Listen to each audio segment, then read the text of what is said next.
Hey, what's going on, everybody? This is Zach Sundin, executive producer of the Darwinian Diva podcast, and we are back. We are back with another exciting episode this week featuring Paula Wright. Viviana and I were super excited to put this one together, and just a quick update. The Diva is currently on injured reserve, so we may be a little slower in the coming weeks producing content, but after rehabbing, we will be back and better than ever. So here is the Diva. Okay, greetings and welcome to the Darwinian Diva podcast. I am your host, Viviana Weekes-Shackelford, psychologist and scientist. Today we have Paula Wright with us. Paula is an independent scholar in evolutionary theory and creator of the Darwinian Gender Studies Forum, created in 2008. And she is also at Sexy Isn't Sexist on Twitter. Paula, thank you for being here today on the Darwinian Diva podcast. I know that everyone's world is a little different for various reasons during these times, and I really appreciate you coming on, taking the time, and discussing some of your contributions to the scientific community and telling us a little bit about yourself. So welcome. Well, thank you. Yeah, I've been a big fan, both you and Tom, for a long time. So yeah, I'm quite honored. Yes. Thank you. So we're going to focus on some of your thinking and some of your contributions on gender studies. And I've been following you for a little while on Facebook. And I think what drew me to you was that I've been teaching psychology of gender for years. So even as a teaching assistant in graduate school, I TA'd for psychology of women and just fell in love with the area. And once I was introduced to evolutionary psychology, it kind of just propelled me into that area. Not so much as an expert, but more of very interesting. And I love applying evolutionary thinking to that study. And one of the interesting things just recently over the last few years is that at Oakland University, they've switched the name of the course from Psychology of Women to Psychology of Gender. And I, in the busy, crazy times of our lives, I didn't ask anyone, well, why did you change it? But, my guess is, steering away from, binary types of, discussions and so forth. But I also think, and this is just, my opinion, that it kind of neutralizes, though, using that term, neutralizes some of that negative reaction to the term feminism, especially when you have students coming in, and it's a, psychology of women class and, what is feminism? Mm-hmm. And so I think, there's sort of a benefit to changing it to,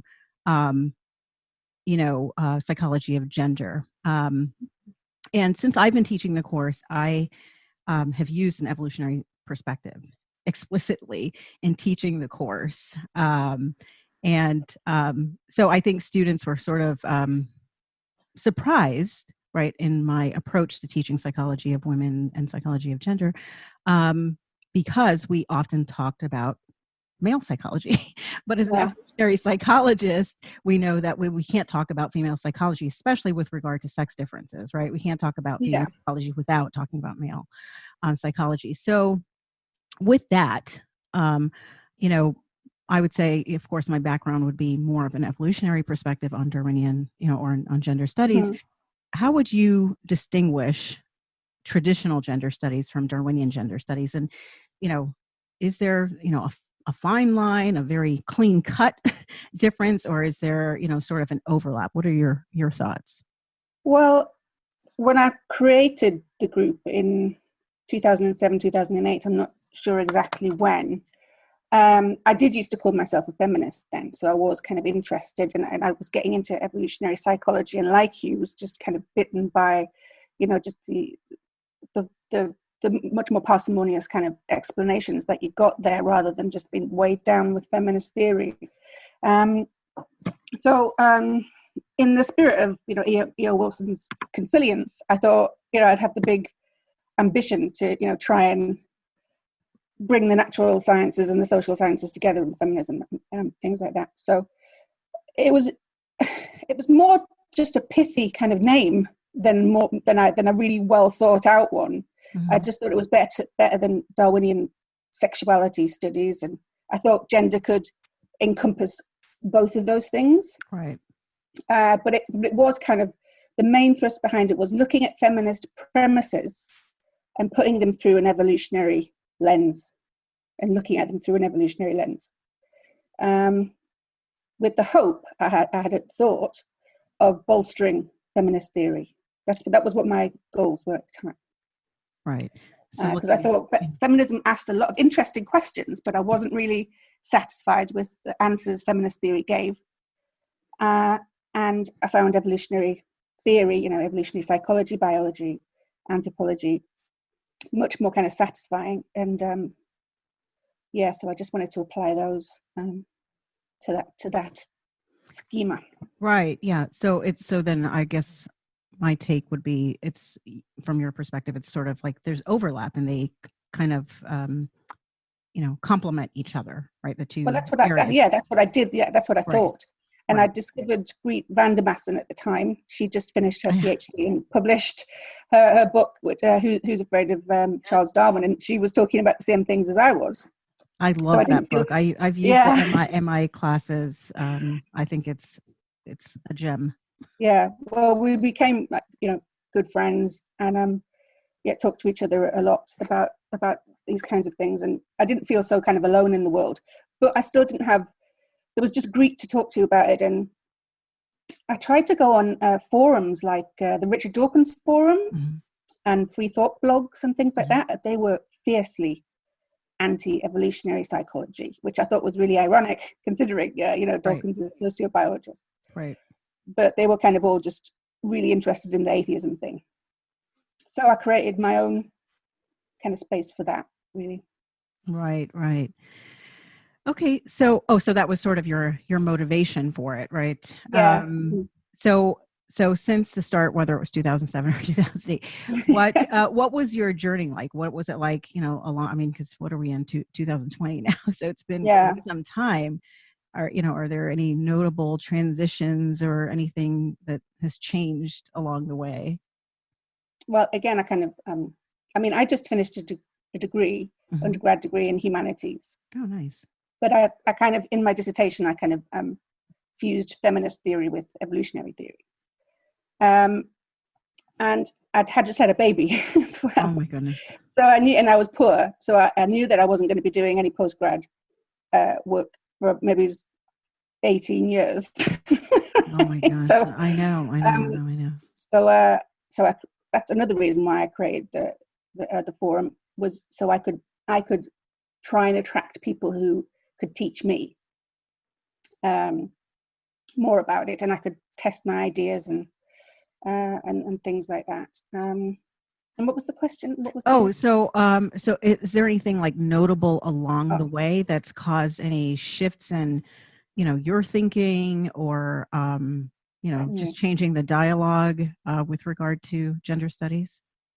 Yeah, well, it was very slow at first, and then it just took off like a rocket. About 2010, we had people like Gadzat, David Buss, Jeff Miller, members, really kind of active members. Claire Lemon was one of my admins, and she was really contributed a lot to the group. Oh, okay. And then within those 5 years, I think, before Claire went off to go and do Quillette, you could tell the culture war was kind of heating up. Okay.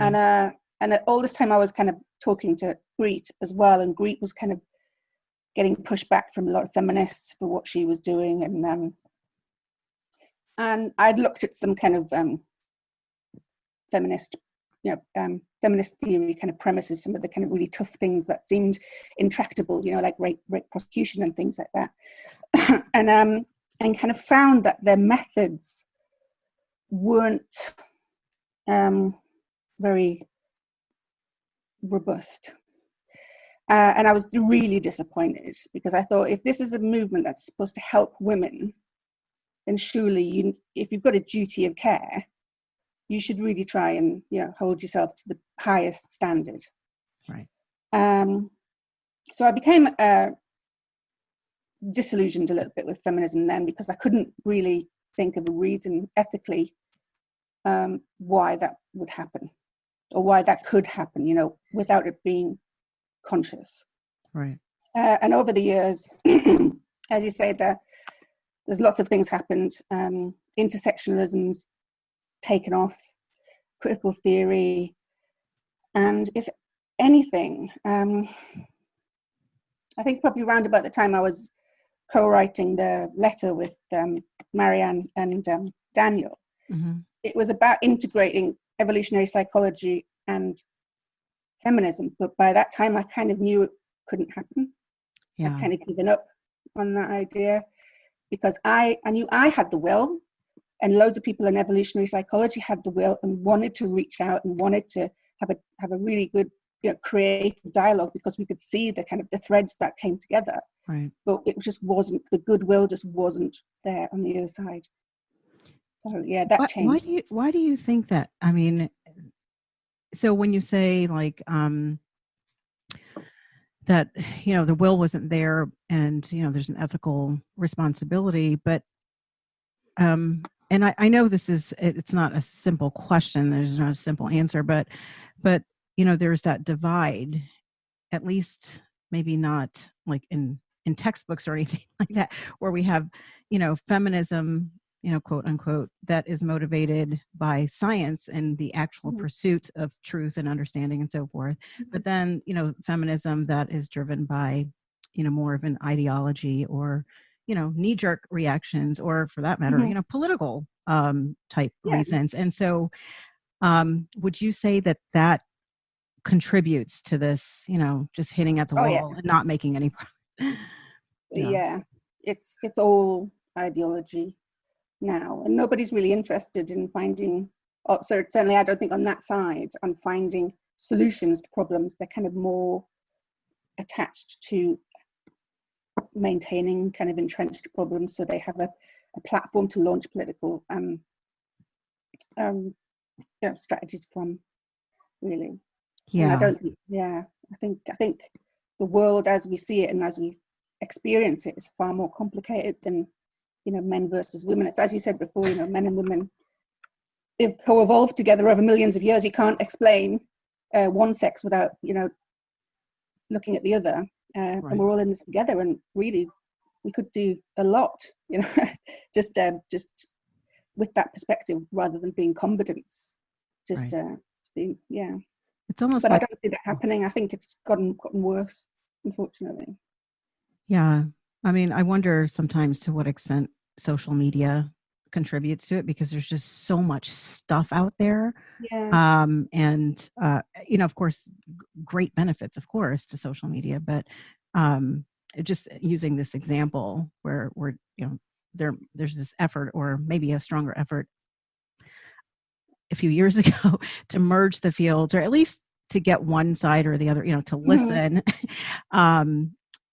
It's, I don't know, I feel like it adds to the sort of, controlled chaos that is going on now and within this area as well. I kind of, I had just written something for Polyquids. I was just hypothesizing out loud about what social media has done to us. And I kind of thought, is it, in the way that, it's an evolutionary mismatch, right. The way that sugar and fat and chocolate are, we crave these things. We're social animals. We crave social animals, but the majority of our history, that's always been limited, and now we have it on tap, and we are basically just glutting. We're just killing ourselves with it. It should come with the kind of only so much of it at a certain time, but we just can't stop it. It's just compulsive, just the way,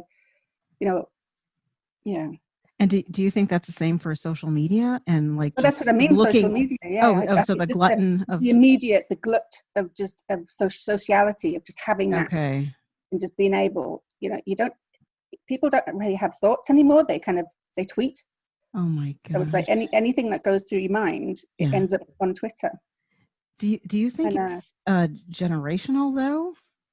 I'm going off on a tangent here, because I find myself, especially when we're just, again, talking, let's just say, use this example in merging, feminist theories with, evolutionary theory, that there's so much going on that you're just talking, but you're not actually listening. And that presents a problem for those like you mentioned earlier, that might have that real will to make progress and, feel a responsibility to do so. Yeah. Well, there's so much noise on social media. It's not curated. It's not, there's no Queensberry rules to, and it's kind of the worst of us and the best of us, but the best of us are kind of, well, I'm not saying that's me, it's just whatever I might try to, but the best of the people who are trying to kind of plow the middle ground and find a kind of solutions rather than apply, rules and what have you. They've got no chance. It's it seems like a kind of almost as ways it's a kind of a direct democracy where elections don't count anymore because you can always contest them on Twitter now. Right. But yeah, I don't know what's happening. I think the evolutionary mismatch thing might have legs, but yeah, I think we're all going to be susceptible to that at some point. I think, and only time will tell if we survive. Right. So we talked a little bit about some pushback, right? And I feel that, with most areas where there's, decades of research and more traditional type social sciences and so forth, thinking about and applying an evolutionary theory, we often get pushback. And typically, after a dialogue with that sort of pushback, we realize that it's fueled by misconceptions, right? Often, not always, with regard to specifically evolutionary psychology, right, or evolutionary theory. So one misconception that is very common is this of genetic determinism. So our behavior is controlled by our genes. We can't change it, and of course, you can't find an evolutionary psychologist that would condone such a thing. That's evolutionary psych 101. We know that this isn't the case. So, are there obstacles that you think? I'm sorry? No, I was just going to say, again, we can say that, people who study evolutionary psychology, but then there's this whole subculture, isn't there, of people who take little snippets of evolutionary psychology, become kind of online gurus, right? In the manosphere or the manosphere, and and they're kind of have tens of thousands of followers who think these people know that they think these people know evolutionary psychology, and they don't. They get rallying behind these misconceptions, and I think that's really difficult to to fight, not fight, like but just to to counter, because even then they have bad will as well. They're not interested in a dialogue to kind of get to the truth, because their MO isn't truth at all. It's I don't know what it's like the scientific discourse becomes something different, not what I think it should be, where the discourse becomes, the goals of the discourse become washed. There's popularity or something. Right. Clearly they're getting something out of it, but so do you think, besides sort of misconceptions, are there other obstacles that you think might hinder our understanding of gender studies and sort of the future of gender studies? Well, at the minute, orthodox gender studies probably is the biggest barrier, because there's so much we don't know about it. And at the minute, the debate is being commandeered by two extremes. They're both ideologues. We've got the radical feminists, and we have the intersectional feminists and their branch of transactivism, because and these two groups of people are vanishingly small, not representative populations at all, but they're the ones that are in charge of the debate. And I think that's something that I'd like to try and do something about anyway. I think just bringing, again, the kind of identity politics and social media, they all seem to mix hashtag politics, all this kind of thing. they're easy to do. It's like I was reminded of one of my favorite audition pieces used to be Shakespeare audition pieces used to be the beginning of Henry IV Part 2. And at the beginning of it, it's got a monologue by the character called Rumour, and it usually gets cut out, but it's really pertinent to today, I think, where, because he says, rumour is a pipe, and if you think of rumour, just think of kind of, that a lie goes around the world in 2 seconds, and so it's a crude kind of pipe that anybody can play, and that's what hashtag politics is, right. and anybody can play it. Yeah. What I guess, and he wrote that in the hundreds of years ago, and it's pertinent today. So oh yeah, it seems totally relevant today. I guess what strikes me with that is the how well it takes off. So you said that they're sort of the minority, yet they have a huge voice, and it resonates with a lot of people. Yeah. And it's almost well, I mean, it is in some ways disappointing, but it also begs, well, how do we approach this, and what is the best way? I mean, one is, we can't fix it. It's just the media isn't on our side. The mainstream media, indie media is on our side. Like Joe Rogan and things like that. They've got open ears, right. and they've got goodwill to kind of. But mainstream media, I don't know if they're just kind of, they're so. I think social media, and the success of indie media on social media kind of has threatened their authority, so they have to take sides, right. and they've taken the side of, I don't know, what would you call it? Just the critical theorists, and okay. Politicians seem to kind of pay more attention to these people. They're not representative of the general population yet. They're overrepresented in politics. They're overrepresented in media, and that's a mismatch. Yeah, definitely. Right. Do you think that there is a gross misunderstanding, or is it just an ignorance of the importance of science in this kind of, topic that is holding us back, or, for people to sort of rally behind, even though it's a minority, they have these, loud voices. Mm-hmm. Do you think that there's just not, this fundamental appreciation for science and the way it works and how it can contribute, in a tangible way, something that we have tangibly, to, mm-hmm. Tweak and, make changes and, put forth hypotheses, and then, okay, well, that wasn't supported. Let's, mm-hmm. Yeah. What do you think about that? Yeah, I mean, I don't know. I'm liable to blame Richard Dawkins for this as well, because when he, I mean, just not seriously, but the kind of his marketing ploy for the God delusion was amazing. Where the market, the meme, that meme that he set loose wasn't that there wasn't a God. God was a delusion. It was if you believe this, you're very, very clever. And of course, I think that's how loads of people kind of bought into it. It's kind of like, I'm a very, very rational fellow, and I'm a member of the Richard Dawkins Forum, and I'm an atheist, but don't you talk to me about that pseudoscience, evolutionary psychology. Right. And I mean, I saw it was just a bizarre state of affairs, that fans of Richard Dawkins would be calling evolutionary psychology a pseudoscience.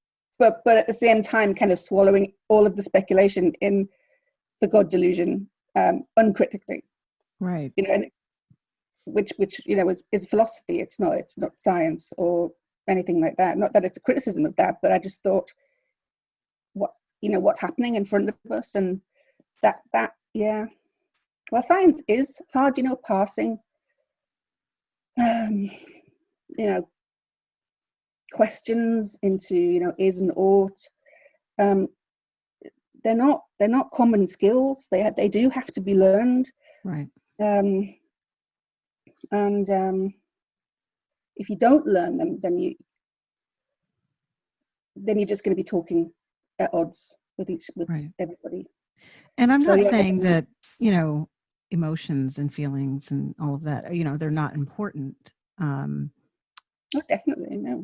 Right. So, but, like I mentioned, I think having that tangible thing for us to, get our hands on to actually make progress, I think it's really important.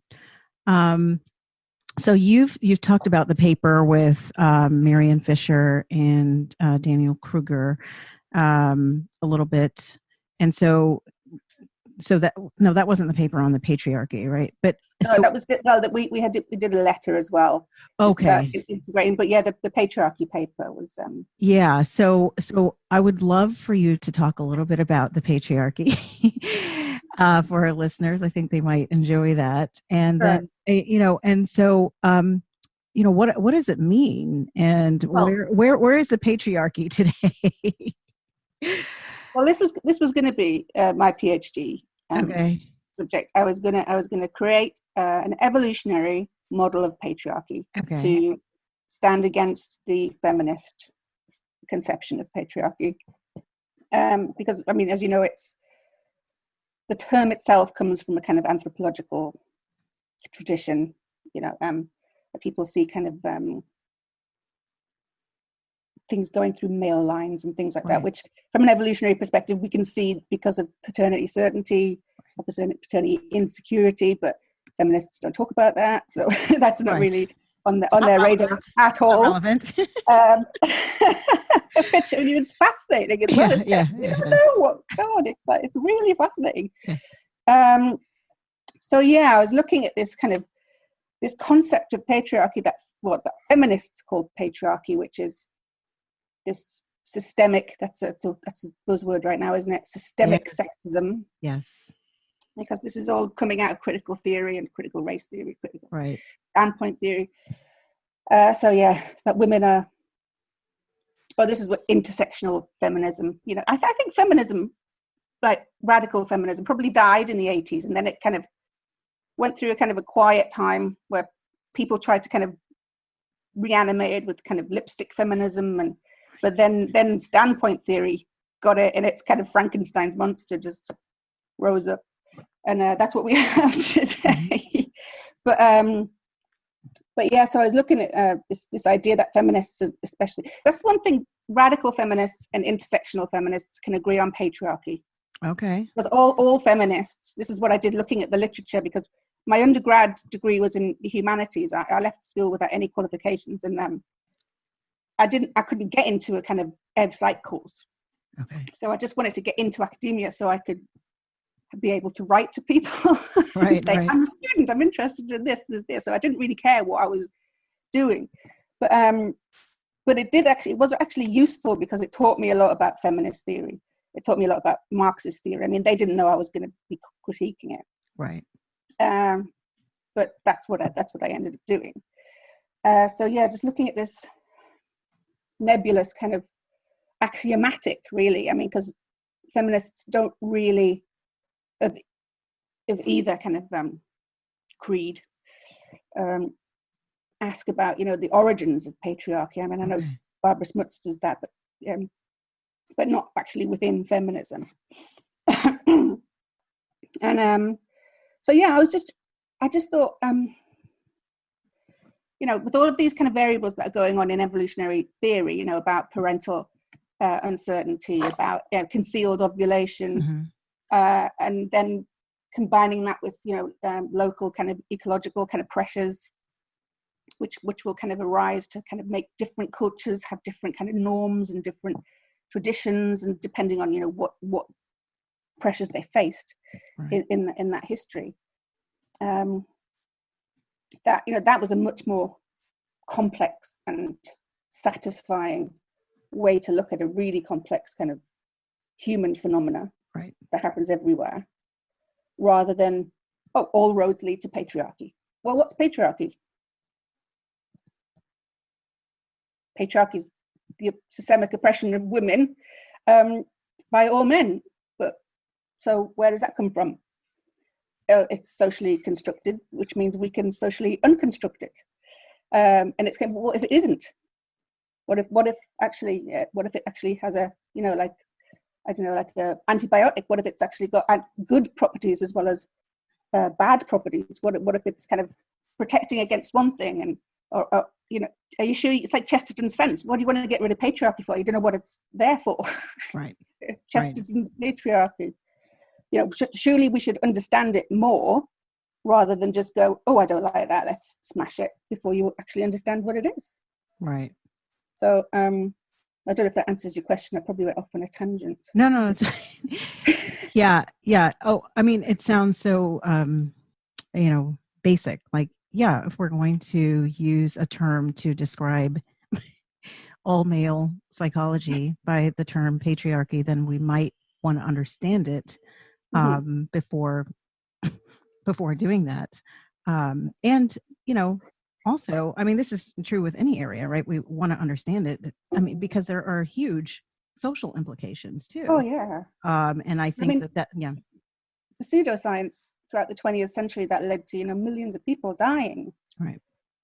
Pseudosocial science, when science is actually done with the proper safeguards, and you try your best to keep ideology out of it, that doesn't do half as much damage, right, to what pseudo-social science does. Right. And it's not perfect, and I think that is a misconception. Oh, no. Right, that we say, okay, well, science has the answers. Well, I mean, it's better. It's better than, the system we created, because we know we already have biases. Right. The people who created the scientific method didn't think, oh, we don't have any biases, so we don't really need to create a method that will get rid of those biases, because we don't have any. They knew the human biases, which is why they created the method. We didn't really need it. What would you call it? Is it subjective? Oh, yeah, right. Scientific method, because that's just the state of nature already.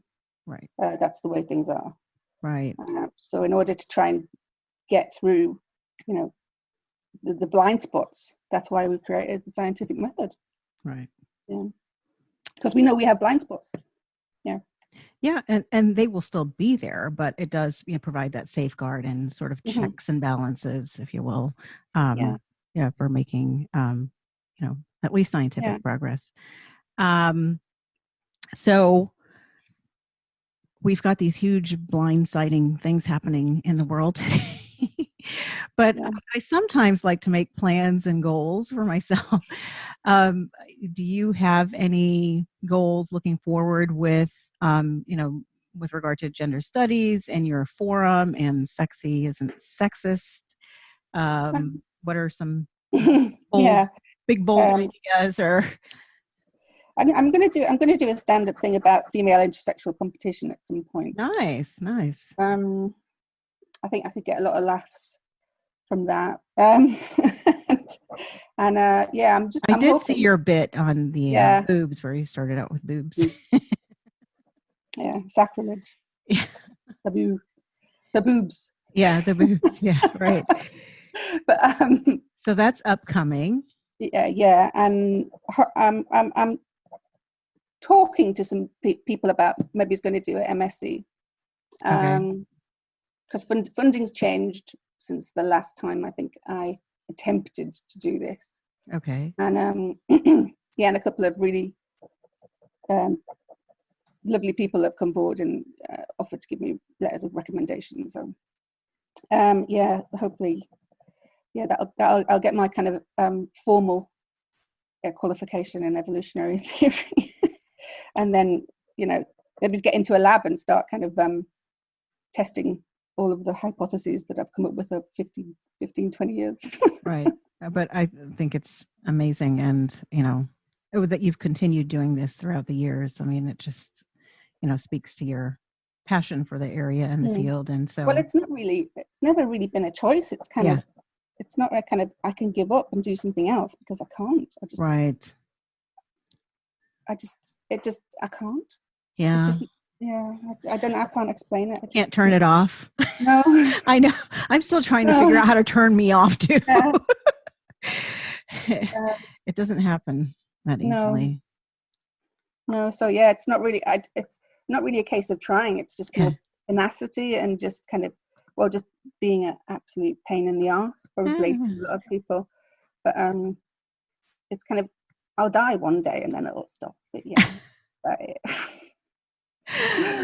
Oh my goodness. Well, Paula, thank you so much for coming on. It's been a great conversation. I am wondering if we have guests and listeners that might want to reach out to you.